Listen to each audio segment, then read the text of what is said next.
વકફ કાયદાના વિરોધની આડમાં બંગાળમાં હિન્દુ પરિવારો ઉપર થઈ રહેલા અત્યાચારના વિરોધમાં આજે પાટણ વિશ્વ હિન્દુ પરિષદ દ્વારા ધરણા પ્રદર્શન કરી બંગાળ સરકાર સામે સૂત્રોચ્ચાર પુકારી દેખાવો કર્યો હતો અને જિલ્લા કલેક્ટરને આવેદનપત્ર આપી બંગાળમાં તાત્કાલિક અસરથી રાષ્ટ્રપતિ શાસન લાગુ કરવામાં આવે તેવી માંગ કરી હતી। તાજેતરમાં જ ભારત સરકાર દ્વારા વકફ સુધારણા બિલ રજૂ કરાયું છે, જેનો સમગ્ર દેશમાં ઠેર ઠેર વિરોધ કરવામાં આવી રહ્યો છે। ત્યારે બંગાળમાં સુધારણા બિલ વિરોધની આડમાં મુર્શિદાબાદમાં હિન્દુઓ અને સનાતનીઓ પર હુમલા, સંપત્તિની તોડફોડ તેમજ 3 જેટલા લોકોની નિર્મમ હત્યા કરવામાં આવી છે,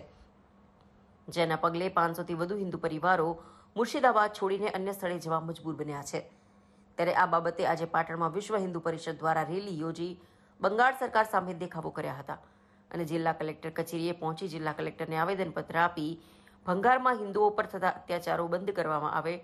હિન્દુઓની સુરક્ષા કરવામાં આવે, સાથે જ બંગાળમાં તાત્કાલિક અસરથી રાષ્ટ્રપતિ શાસન લાગુ કરવામાં આવે તેવી માંગ કરી હતી। જય શ્રી રામ। ભારત સરકાર દ્વારા વકફ બોર્ડનો જે કાયદો બનાવવામાં આવ્યો એ કાયદાના વિરોધની અંદર ઘણી બધી જગ્યાએ વિરોધ પ્રદર્શન થયું, પરંતુ 11 એપ્રિલના રોજ પશ્ચિમ બંગાળના મુર્શિદાબાદની અંદર કેટલાક હિન્દુ પરિવાર ઉપર જિહાદીઓ દ્વારા વકફ બોર્ડના વિરોધની આડની અંદર માત્ર હિન્દુઓને ટાર્ગેટ કરવાના બહાને મુર્શિદાબાદને હિન્દુ મુક્ત કરવાના ઈરાદાથી હિન્દુ પરિવારો ઉપર હુમલો કરવામાં આવ્યો, એમની માલ મિલકતને લૂંટ કરવામાં આવી। અત્યારે હાલ એવી પરિસ્થિતિ છે કે તેઓ ત્યાં આગળ રહી નથી શકતા, ત્યાંની સરકાર એમનું સમર્થન કરતી નથી, એમનું રક્ષણ કરતી નથી। એટલા માટે આજે વિશ્વ હિન્દુ પરિષદ દ્વારા સમગ્ર ભારતની અંદર કલેક્ટરશ્રીને આવેદનપત્ર આપવામાં આવ્યું છે અને એવી માંગણી કરવામાં આવી છે કે ત્યાંના હિન્દુ પરિવારોને રક્ષણ મળે, સરકાર એમનો સાથ આપે, બરાબર। અને સરકાર જો ના કરી શકે તો રાષ્ટ્રપતિ શાસન તાત્કાલિક ધોરણે લાદવામાં આવે, જેથી કરીને